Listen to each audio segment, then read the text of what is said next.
Good afternoon, happy Wednesday, and a very warm welcome indeed to today's iOB business webinar. Now, today, what we're going to be talking about are three must-haves to become a digital agency owner. So I know that many of the attendees on these webinars already have flourishing digital agencies.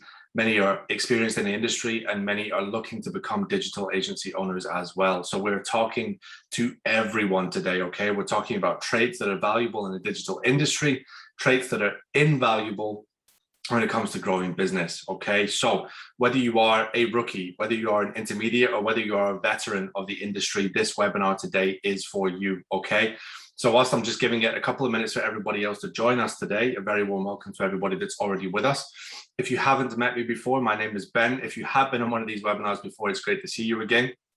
Now, I am the resident business coach here at iOB Business, and we present these webinars every other Wednesday. So we're having one today, and there'll be another one 2 weeks from today. Okay, so once again, we're talking about three must-haves to become a digital agency owner. Okay, so we're going to run through just how the webinar works in 1 second. Okay, I'm just going to go ahead and get us set up here on the screen.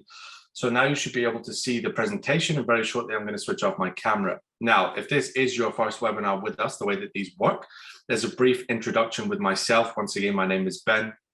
And just in a second, we're going to jump onto the presentation today. Now, the presentation is going to run for around about 10 to 15 minutes or so. Okay, and then after that, we're going to jump onto a Q&A session. So if you do have any questions for me, make sure that you ask them, okay? You can ask questions related to business, questions related to digital agencies or digital marketing, or you can ask questions specific to the webinar, okay? You're always welcome to do that. Now, if you're looking for the Q&A box, it's at the bottom of your screen and it should be highlighted in gray, okay? So what we're gonna do after each topic today, we're gonna have a very brief pause and we're gonna let you have some time to ask any questions and cover any material that you wanna cover, okay? And as I said, we will get to them at the end of today's session. Now, what I'm gonna do is I'll switch off the video. If I could just have a quick confirmation that you can hear my voice okay, and that you can see the screen okay, and then we'll go ahead and get started on today's session. Okay, so I'm just going to give that a minute, double check everybody can hear my voice. Fantastic, looks like we are good on the audio and good on the visual. Fantastic, welcome to everybody joining us just now. Pleasure to have you on here. We're just about to begin. Great timing. Okay, so today's topic, three must-haves to become a digital agency owner. Okay, we're going to talk about what this means specifically.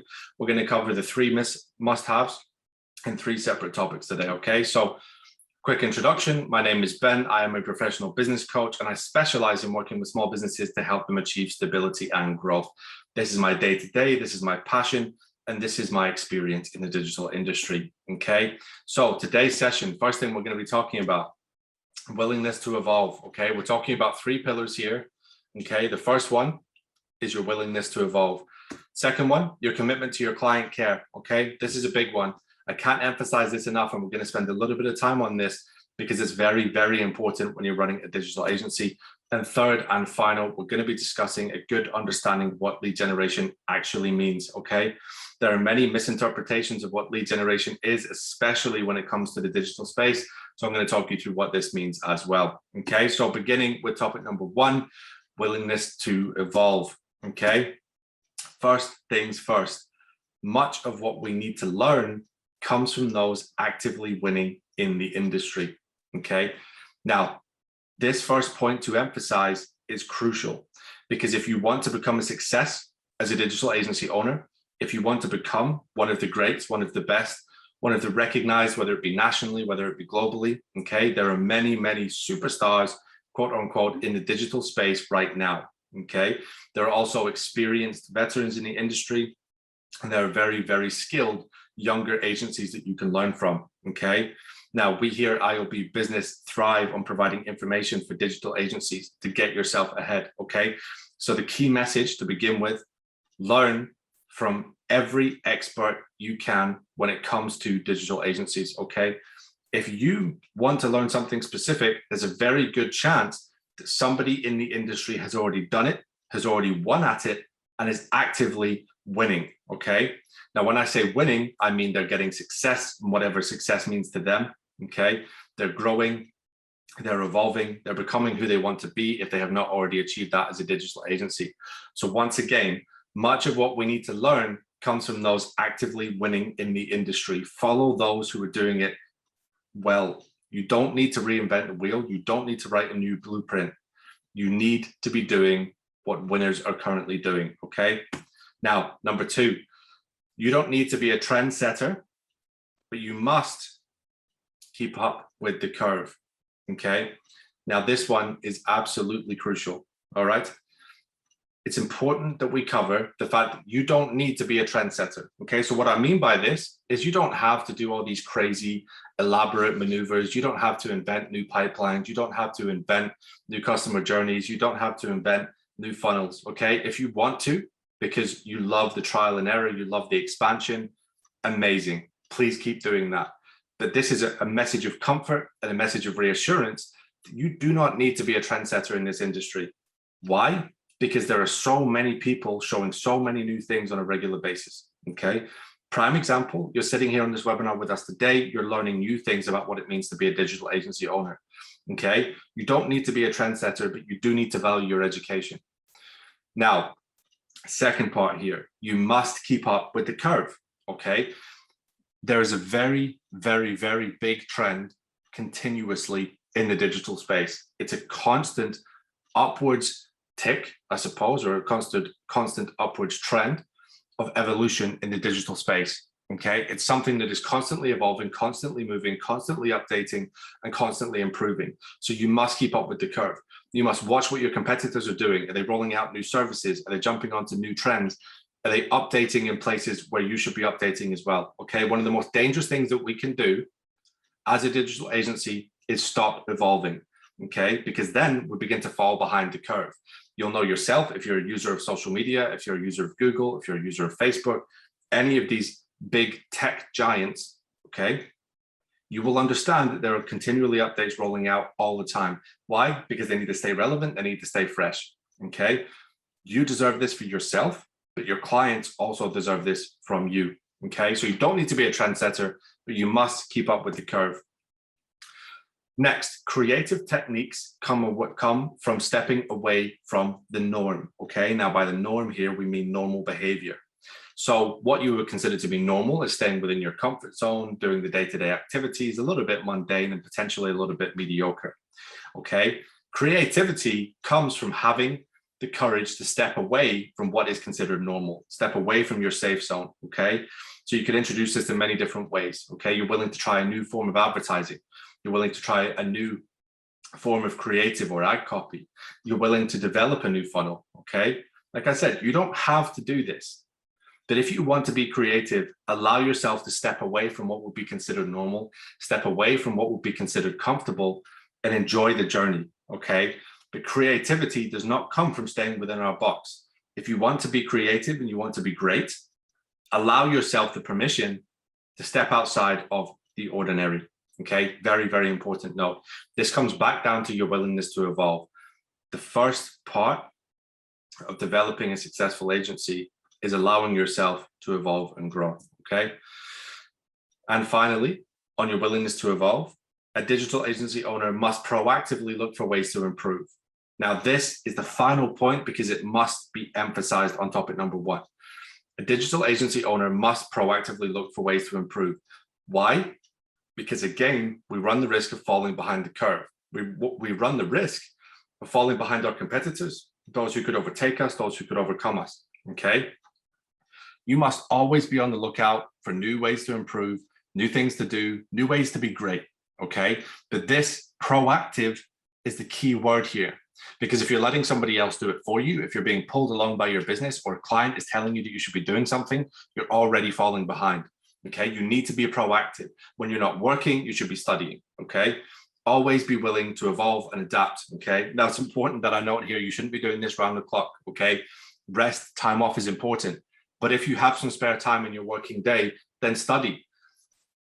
Get hold of new trends, figure out what is happening in the digital space, okay? Join webinars, absorb content, do everything that you can do to stay ahead of your competitors, okay? So, the end of topic one is now here. Okay, so what I'd like you to do, any questions that you have, anything that you need to ask, fire them into the Q&A box. Okay, I'm going to give you just about 30 seconds or so to run over this, absorb the content, ask any questions that you need to ask, okay? And then we will crack on to topic number 2.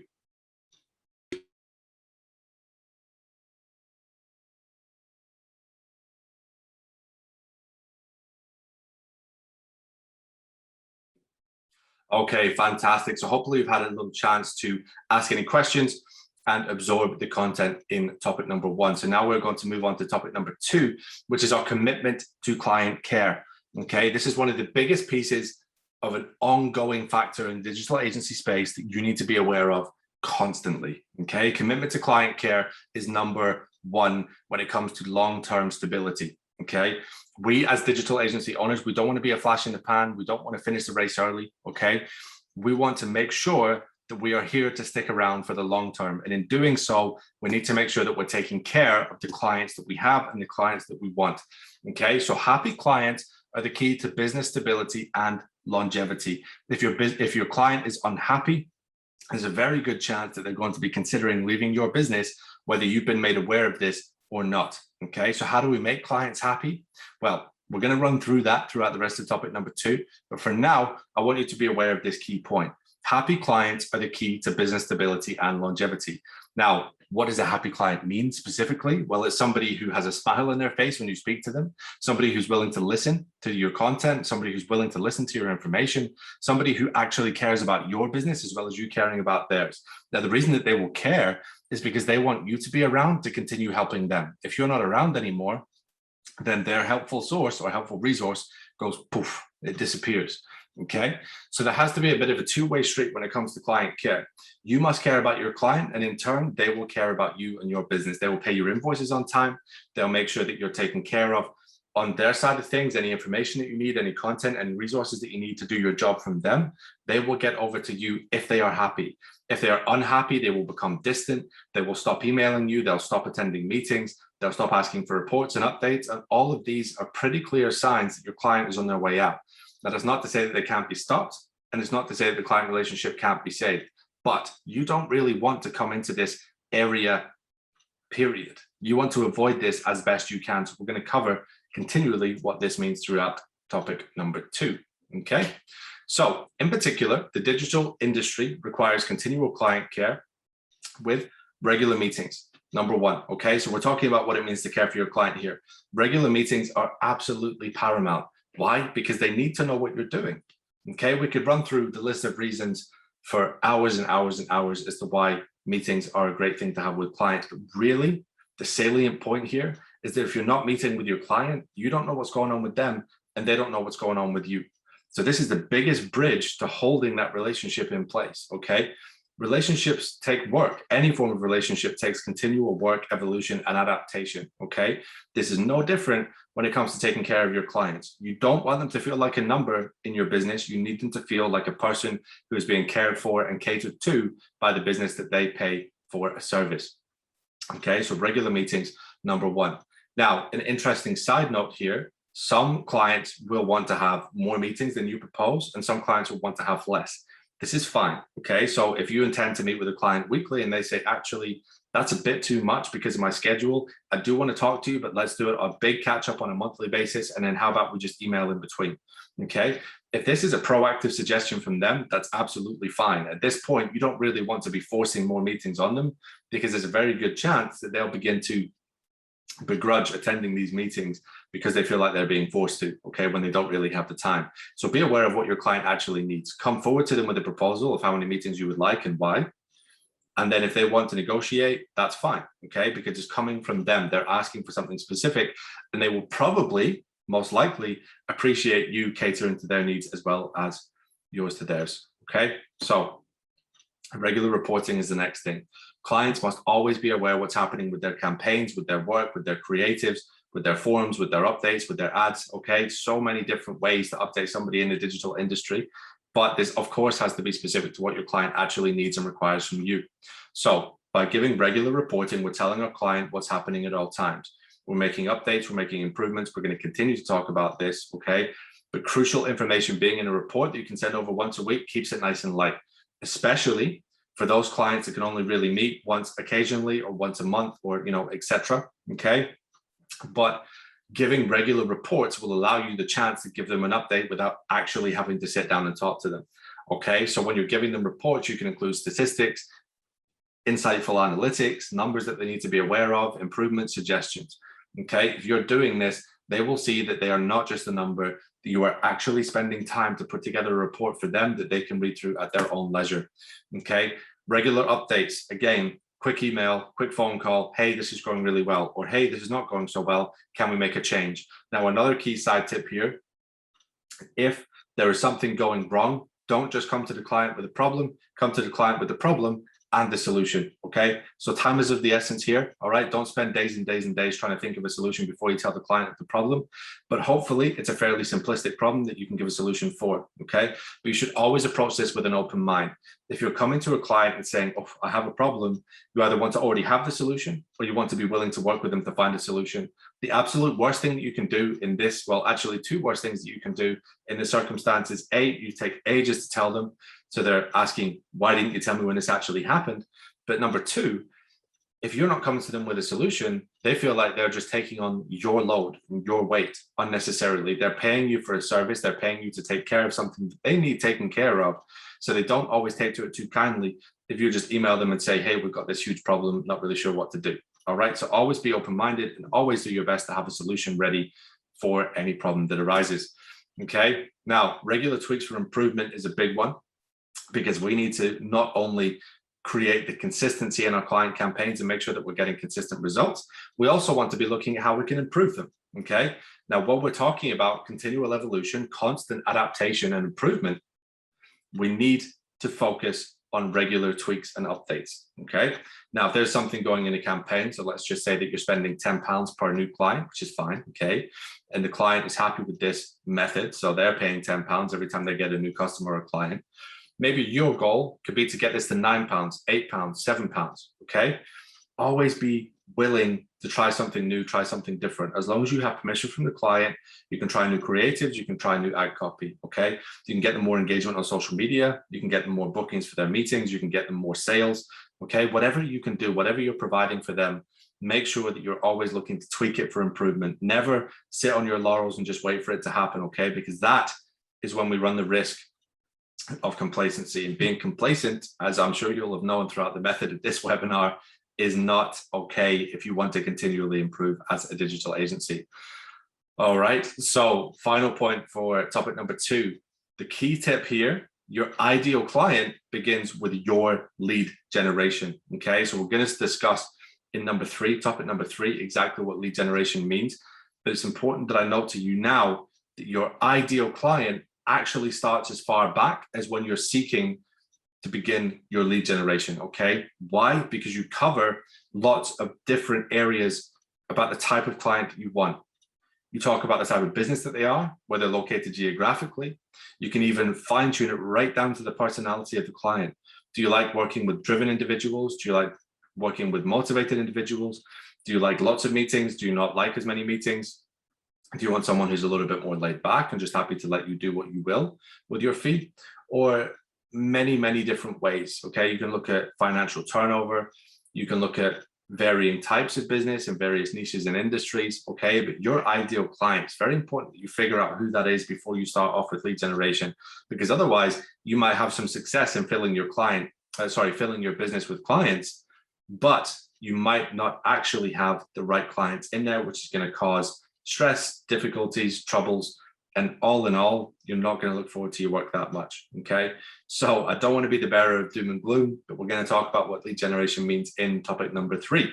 So as always, I'm going to give you a moment or two to have a look over the points in this slide, to absorb any content and ask any questions that you have for me, okay? So just seeing one come in there, fantastic, and I will get to that in the Q&A session at the end. All right, so I'm going to give you just a little while to go and do that before we dive on to the third and final topic of today's session.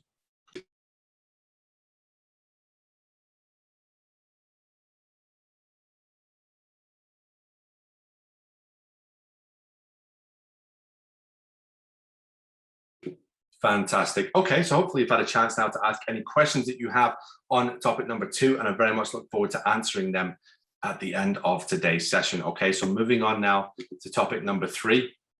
a good understanding of what lead generation actually means. Okay, now, like I said, there can be so many misinterpretations of this term, lead generation, and I want to clarify this for you now before we finish today's webinar so that you can take this information home.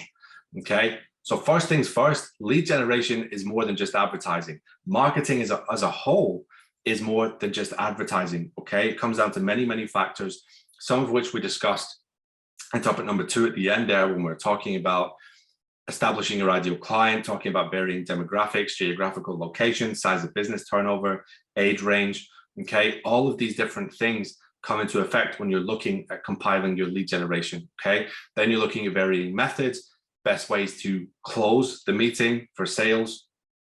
Okay, which in terms of sales conversion.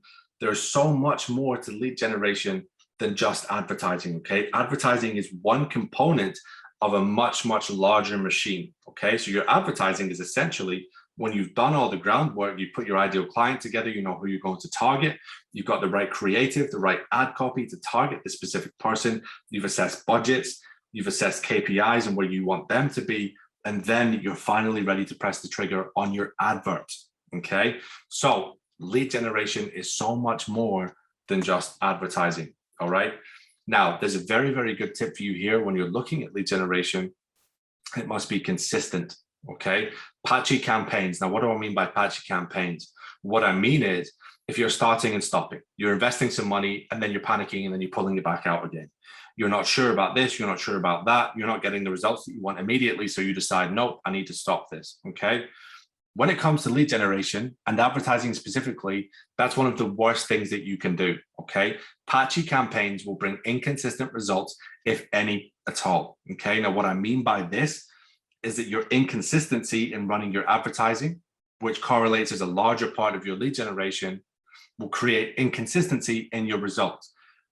If you're using one of the big tech giants, once again, like Facebook, Google, YouTube, LinkedIn to advertise, okay, they're not going to have a chance to actually establish any kind of rhythm at all with your advertising. They're not going to know where to spend your money or what to do with it or the types of leads to bring you because you're saying start, actually start, okay?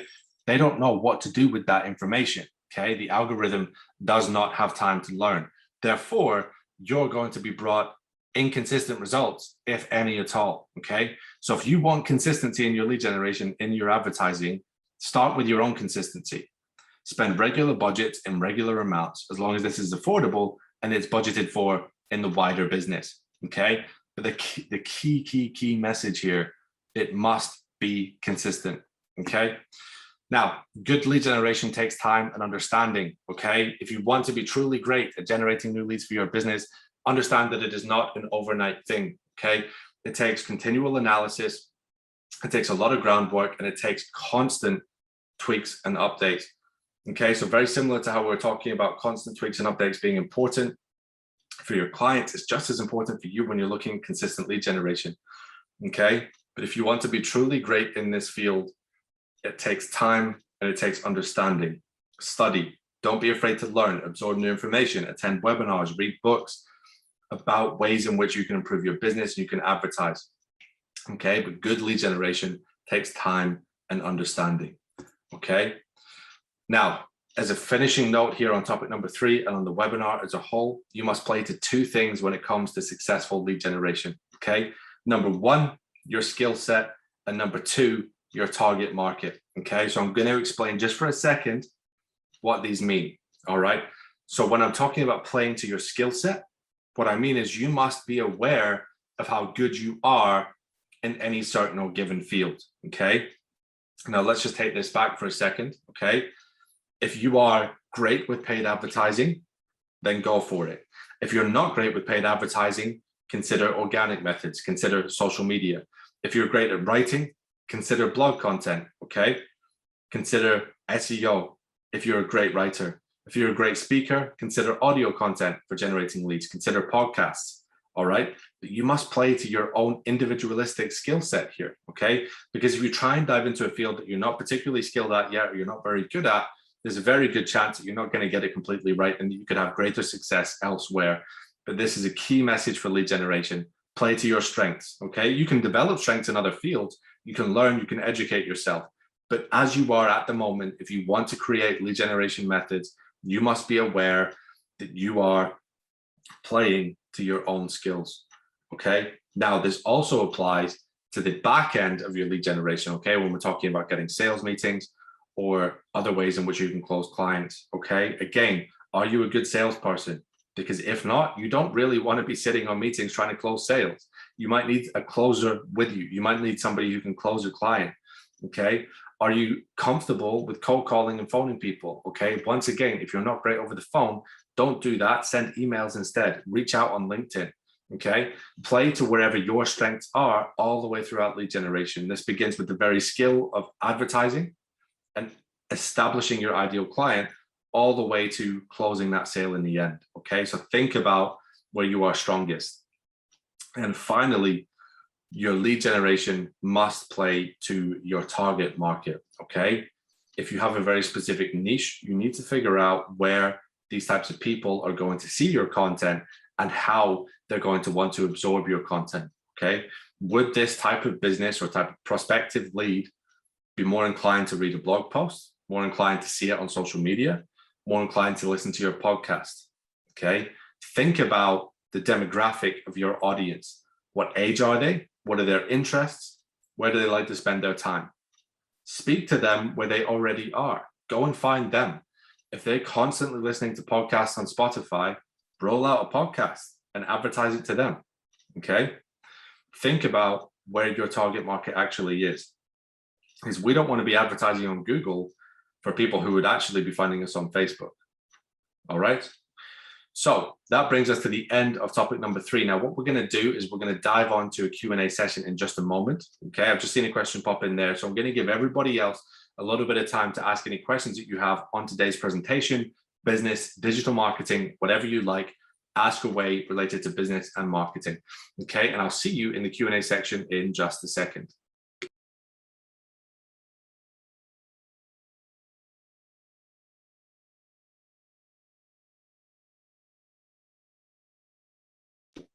All right, fantastic. So hopefully you've had a good moment now to ask any questions that you need to ask. It's always a pleasure to answer them, so please don't be shy, okay? Now, to recap, give you a little refresher before we dive onto the Q&A session.